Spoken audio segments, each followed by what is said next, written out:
Hi, everybody. I'm Jim Killam. I work with the Wycliffe Global Alliance in the communications team, and my background is in journalism and training in journalism. And so we're doing a series of conversations where we're just talking about topics that could be of help to people who are trying to get stories from various places. And today I have a guest on Zoom with me, and it's someone I know pretty well. That's Lincoln Brunner.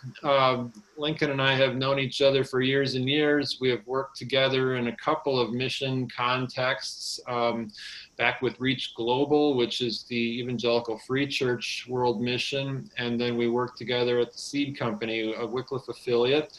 And currently Lincoln is in Arlington, Texas, and he is the communication director for an organization called Unfolding Word. And I'll let him say a little bit about that in a second. And then we also co-authored a book together, Go Tell It, back in 2014, which seems like 50 years ago now. Yeah. But that book kind of moved us into a little more intensive training than what we had done in the past. And so we've done a lot of work together over the years, and it's fun to, even though we're 1,000 miles apart, it's fun to be able to talk like this. And Lincoln, go ahead and say a little bit about Unfolding Word and anything else you want to do by way of introduction. Yeah, well, thanks. I appreciate that. Yeah, Jim and I have been friends for a long time, and our paths have crossed numerous times. We've traveled a lot together. My current role as communications director for Unfolding Word entails telling people about how God is empowering churches to do Bible translation with excellence for themselves. And that is by way of a software suite that Unfolding Word has created that is not only meant to enable Bible translation, but really is aimed at growing the church and seeing the church planted in every people group in the world, and using Bible translation to engender that. The idea is to help churches use Bible translation as a spiritual and theological formation tool, and to help them get the Word of God in whatever language they can connect to via bilingualism, via the gateway languages of the world, like English, French, Spanish, and so on, and use the resources that we're giving them for free to do that. So I'm really excited because we're starting to see really good stories come out of the field about Bible translation and the spiritual transformation that's happening as a result of that. Very good. And your job specifically is to find stories of what's going on in that area then? Yes, we squarely aim to let our stories do our marketing for us. And then as the stories come in, let those stories sit front and center as proof positive that God's working through this and that he's growing the church through it. Well, we thought today we would just have a conversation, Lincoln and I, and let you guys listen in.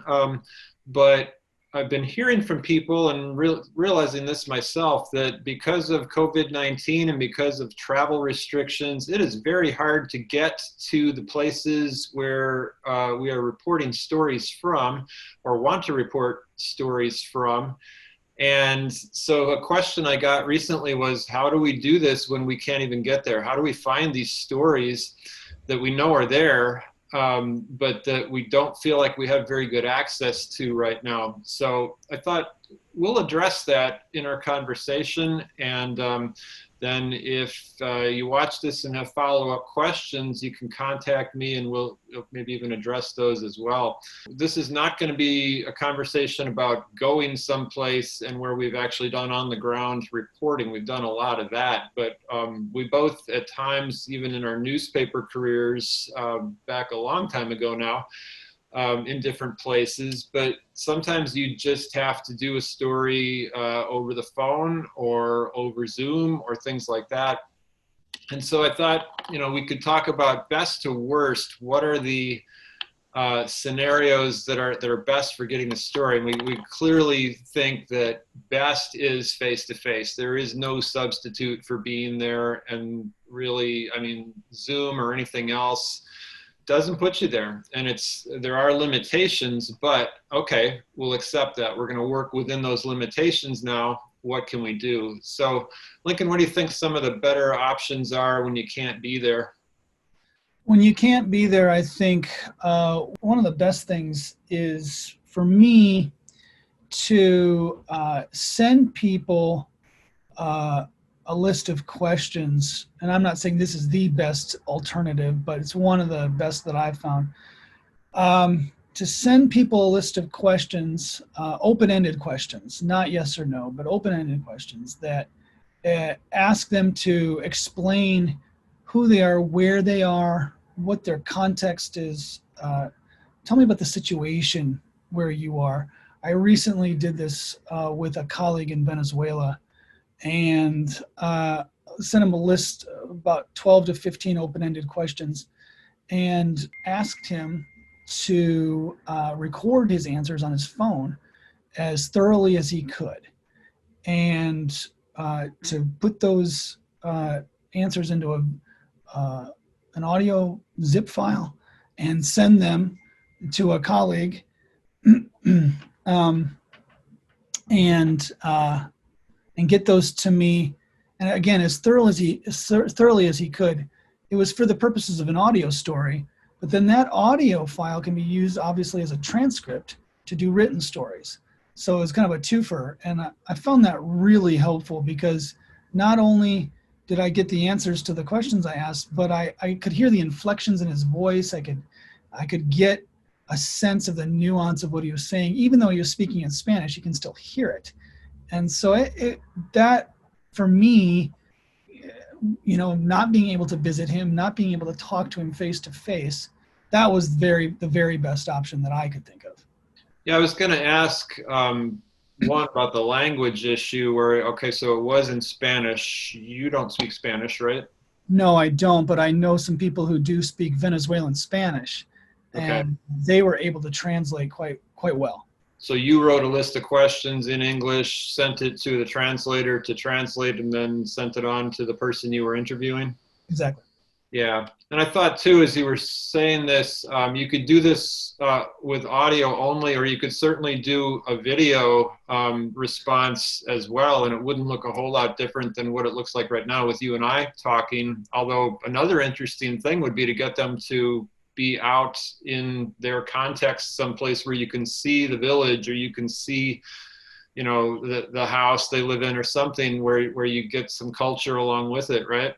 Yeah, and I guess the ideal would be if the translator could be there with them, just outside their apartment building, for instance, if they're in a city, asking them the questions that you send them, and they would just one by one. And that's, people understand how to hold a conversation on camera. It's so commonplace now.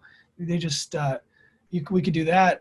Another thing that I found useful, over the years, in absentia, as it were, is just to, again, send that list of questions to somebody, and then they've got a kind of the heads up. It's sort of the warm-up questions before a video interview, right, that you and I have talked about. But it's just emailing the list of questions, and then they're prepared to have the conversation. And then you can just talk to them on the phone, over Zoom. As newspaper reporters, we've done 1,000 phone interviews. I remember way back in the day with the old the old shoulder cradle, typing notes on monochrome computer screen, at the newspaper. It was, just making the very best of the situation that you have. Yeah, the added thing with most of Wycliffe situations or Global Alliance situations would be that often there's a language difference, and so there's probably a third party that would have to be part of those phone conversations or Zoom conversations. Yeah, and I fortunately, in the Spanish context, I've got a colleague who's completely fluent, talking with people who are completely fluent in both languages.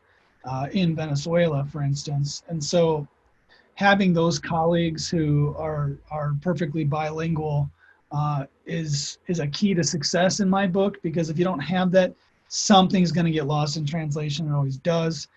Even with people who are fluent, they struggle for certain words, right?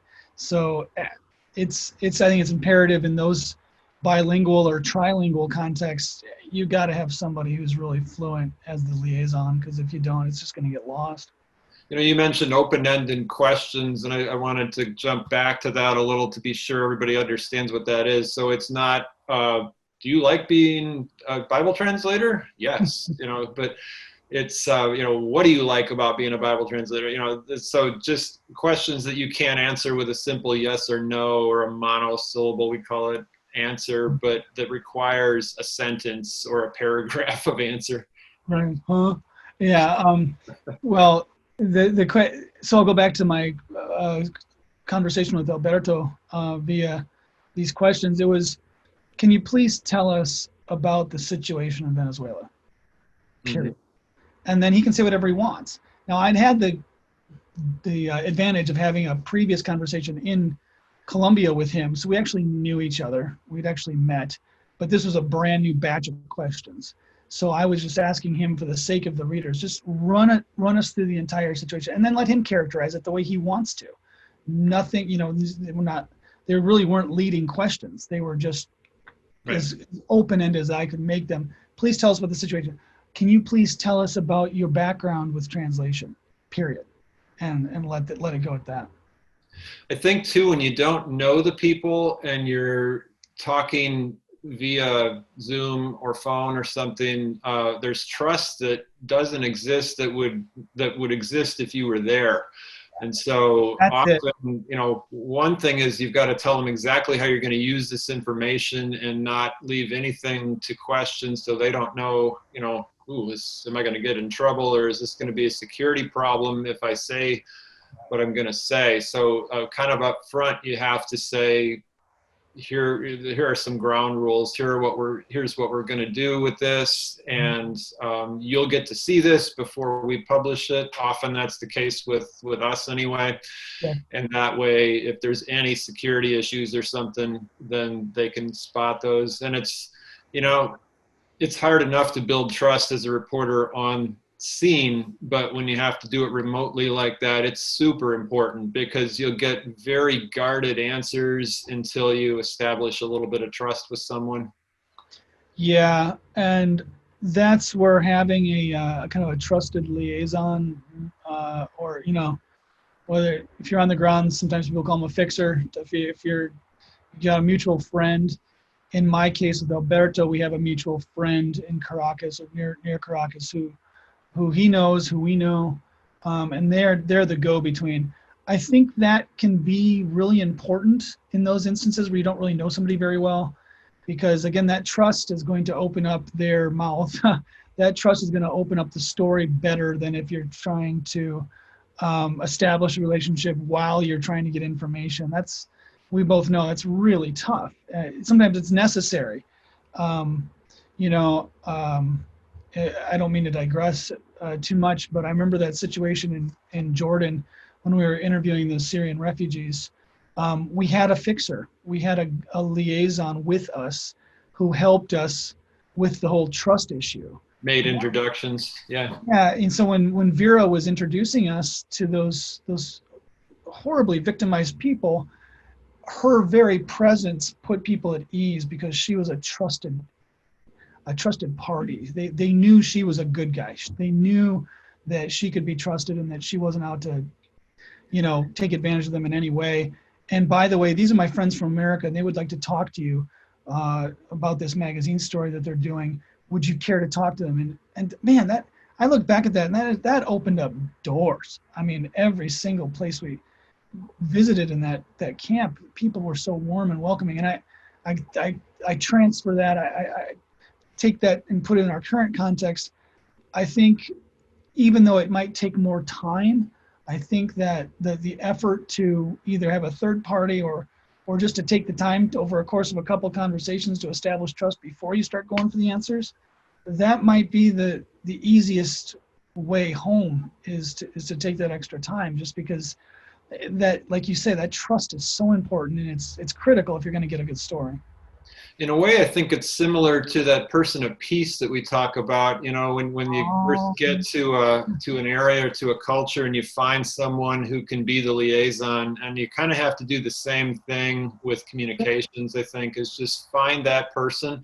Now, if you don't have that person, it doesn't mean it's not going to work, but it is easier, and you do get trust established that way. You know, the other thing I find that this is easier than when I was working in the news media is that because I work for Wycliffe, there's already some trust built in. They know I'm on their team basically. So that helps too in establishing trust pretty fast. And I notice that especially as I do Zoom interviews with organizational leaders and people like that is, oh, you're with the Global Alliance. Okay, yeah, what do you want to know? exactly. Yeah, and that you know, yeah, just going, just going back to the whole best remote practices. The other thing that I found helpful is to it may sound trite, but it's just leave extra time for the conversation. If you're talking by Zoom, um, there's all kinds of theories about how much patience people really have with a video interview or whatever. But I'm finding that letting people just speak their mind at length, um, that there's this element of kind of pent up thought that's coming with this being isolated stuff that I found, man, if you just let people talk, you're going to get the answer you're looking for. But don't be so quick to go to the next question. Don't be so quick to go to the next topic. Um, this is a weird. Be ready. I'm sorry. Be ready for the story to veer in a direction you didn't expect, huh? Sure, and I guess that's something that we got to be prepared for as reporters and communicators anyway. But I'm finding that it's a kind of a new twist with this video medium. We're still getting used to this. We're not quite to the point where we're like, oh, I mean, we're getting more used to it every day, right? We're getting more accustomed to it. But I don't know that we have firm etiquette rules established. And I'm just finding that with the being remote, people really, they have a lot of thoughts going on in their head in isolation. And just take some extra time to let them just vent a little. That's one of the things I'm finding is I don't know why that is. I wouldn't have the first thought about why, but it just seems like that seems to be better for communication in general. I think there's a basic human need to be known and to be understood. And so and especially right now when everybody feels isolated, and it's nice to talk to somebody from outside who you haven't spoken with before, Mm-hmm. someone who's not in your own house. Yeah, I think you're right. You let people kind of go whatever direction they want, and sometimes you have to steer that a little bit Yeah, in an interview because it can go on and on and on. yeah, But very often, we've got to remember too that this isn't just for us to get a story. We're ministering to people at the same time. That's what I love about this work in ministry is that it's not just me. Okay, I'm going to get my story and then say goodbye. but Um, what are you dealing with? What do you need? How can I pray for you? Those kinds of things. Often, it's not every time, but I like to start an interview by praying with the person and just say, God, take this wherever you want it to go. If that's an option, language-wise or something, I think that's a great way to open a conversation, and then the Holy Spirit becomes part of that conversation, and it always makes a difference. yeah, amen to that. As you're talking, Jim, another thing that occurred to me is one knock, and it's a righteous knock against journalists oftentimes is lack of follow-up. Mm. One of the things that I think Zoom and remote calling can actually assist in, it's easier to give someone a call back and say, a week ago, or like say a month ago, we talked about, this translation project starting or this phase of the project starting. Can you tell me how that's going? That's one thing that I'm aiming to do, and it's one thing that the way our projects are structured, kind of lends itself to that because we take it in phases. For instance, in the country of Chad, recently, I went last year to Chad, but now remotely because it's understood that people have to keep in touch via email, Zoom, whatever. People are starting to kind of, as we say in Texas, cotton on to the idea that that I need to file some follow-up reports here. I need to let people know what's going on.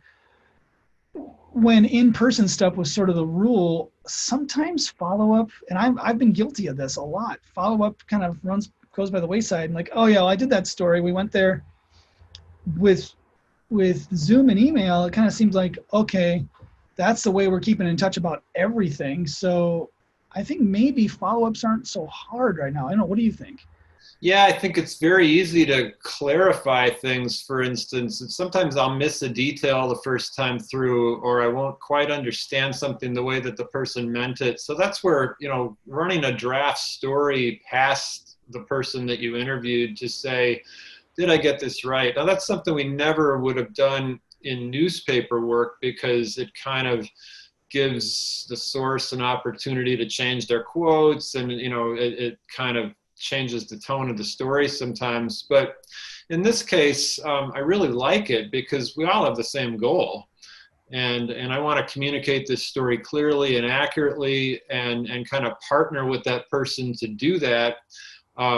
It's not like I'm looking for corruption or something like I might have been in a newspaper story where it's more of an adversarial relationship sometimes, but it is a partnership in getting a story out because it's to glorify God and the work of God. And it doesn't mean everything's perfect. And I think, most people on the mission field would acknowledge that as well, or most people in Bible translation sites would acknowledge, yeah, we got all kinds of issues.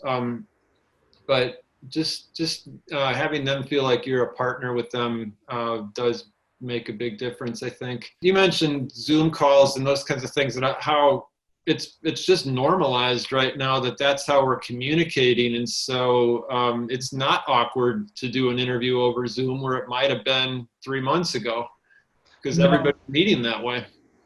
Yeah, people are used to it. People acknowledge, and now you've got all kinds of, I've done video interviews with over 3 different, not interviews per se, but it had video meetings over 3 different platforms in the past 3 months.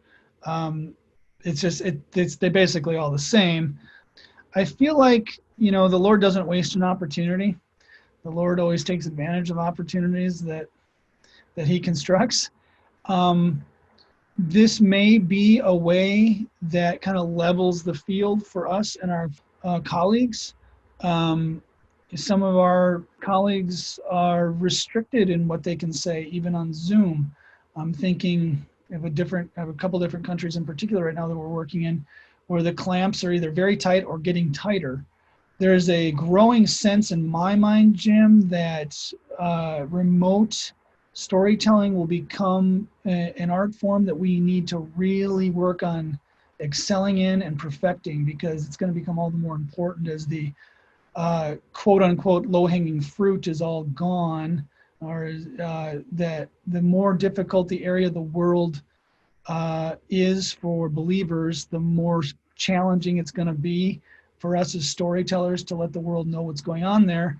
That's a given. But we could work at this. We could work on using technology to our advantage to tell better and better stories. And now that people are used to this medium and used to seeing formats like this, it'll be more effective for the listener, I think, because those things have become more accepted.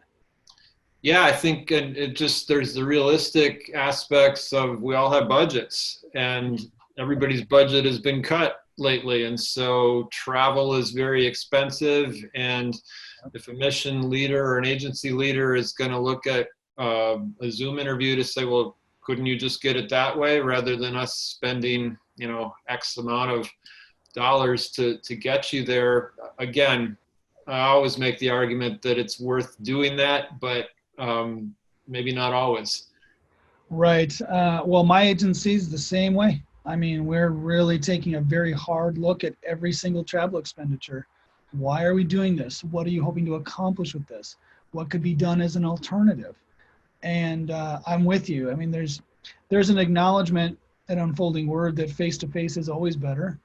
There's a no travel policy going on in a lot of places, just zero.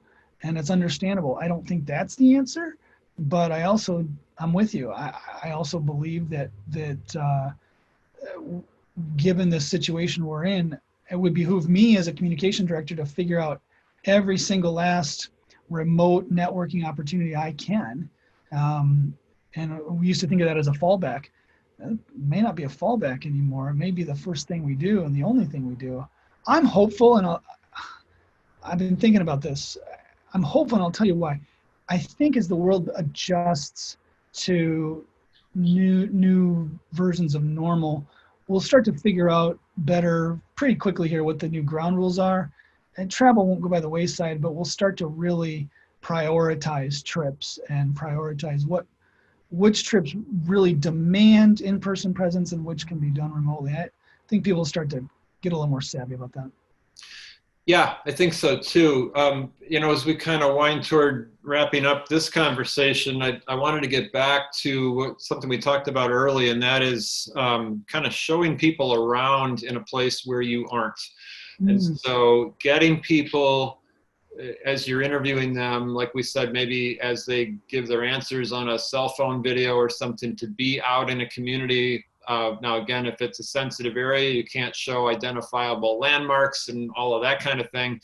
But you can certainly see a little bit of the culture, or if you want them even just to shoot some pictures or some quick video clips that you can use with the story, just instruct them a little bit. And one thing with the Global Alliance is that we do have some other instruction in how to shoot video, how to frame video, those types of things, photos, same way.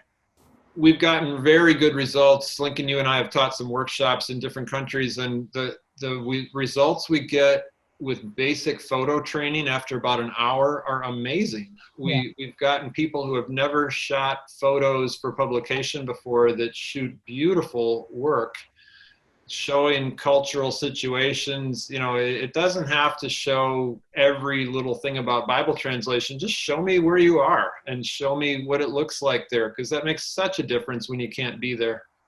Yes, photos really are, to me, key.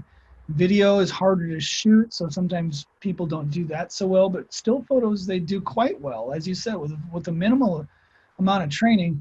I just revisiting Venezuela one more time.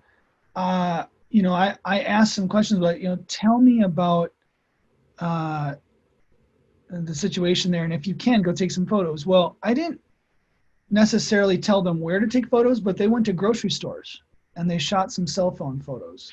They went out on the street and showed empty streets in the middle of the day in a big city of millions of people, empty streets. That's really weird. And it had to do with all kinds of factors, including a temporary ban on gasoline sales. So there's a sense that I think people understand that we can tell you all you want. Let us show you a little bit with cell phone pictures. Here's what's going on. I personally, you and I both love the written word. We love the art form of the written word. We love what it can do for people's mental picture of a place. But to have 3 or 4 really key photos to illustrate what you're talking about, it's an age-old maxim that it's worth 1,000 words. And I would just, as a first rule, just encourage people to try it. We've got really, really powerful communication devices in our hands. We use them for all they're worth. People learn visually, and people take in information visually first. And so, like you said, as much as we value the written word, without visuals, no one's going to read that written word. And so Nope. It's a hard thing for writers to admit, but that is the case. And certainly people read books and those kinds of things, but with media, you're vying for people's attention, and without visuals with that, you're just not going to get it. No. So it's very important. And then also, like I said, if you can't be there and describe in a story what you're seeing, then let someone else show you around and do that. And that's, again, you're honoring somebody by saying, show me where you live, show me what your city looks like, those kinds of things. And I love the idea of honoring the people we are interviewing, and again, making it a partnership to get the stories of what God is doing out to the church to glorify God. Those stories are used in many ways, but that's number one. And if we bring that mindset to this, I think that makes everybody say, yeah, let's do this, because this will glorify God. You wouldn't believe the great things that are happening here, or you wouldn't believe the needs that are here, because sometimes, it's very early in a project, or, a project hasn't even started yet, and we just want to show people need. Yeah. So that can be effective also. Let's wrap this up. Anything else about reporting from a distance that maybe we didn't talk about that's been on your mind? To use remote technology to scattergun as much as you can when it comes to story gathering. Send out emails to anybody that you feel might have a story. Put the word out there. Write up a stock 2 or 3 sentence email and say, I'm looking for stories related to this. Please send me any leads. And I'd love to have a follow-up phone conversation with you. I think having, email and Zoom at our disposal, excuse me, again, we can use that as an asset. We don't need to go to get the story. We can use whatever tools that we have in our hands to give people the heads up. I'm looking for a story on this. Is there any chance we could have a Zoom call early next week? I'd love to do that with you. Here are some preliminary questions I have for people. If you're interested, give me a call. I'll always remember you and I taught a workshop in Ethiopia several years ago, and one of the translators who attended the workshop said, we didn't know you wanted this kind of stuff. We've got all kinds of stories. We didn't know you wanted this. And so just even setting expectations, or setting, what kinds of stories are we looking for? And that's a separate topic that we've hit a little bit already in another video. But, if people know what makes a good story, then they start looking for that. So that's an early conversation to have even before you're interviewing somebody, is just say, hey, do you have any examples of the impact of Bible translation socially, spiritually, economically, whatever that might look like? Yeah. That's really what we're looking for. And then can you show that in a person, or in somebody that we could meet? It's kind of basic journalism, but I tend to forget that not everybody went to journalism school, and so you don't necessarily think that way unless you're prompted to think that way. And once people do, they really like it, because they start seeing the world as a series of stories, and then I've won a convert. Well, people respond to stories, right, in whatever context. They just may not think about it that way. But yeah. So the more colleagues that we can tap for that, to say, hey, keep your eyes open for this, I think that the better off we'll be in that respect. Yeah. Well, hey, Lincoln Brunner, you are my friend from years and years and years, so I appreciate you doing this today. And I hope that all goes well with Unfolding Word. I pray for you and for all of our organizations that are working to bring the kingdom of God to everywhere in the world. And it's amazing to be part of this, even in different organizations. So thanks for your time today. You're welcome. It's my pleasure. Thank you so much.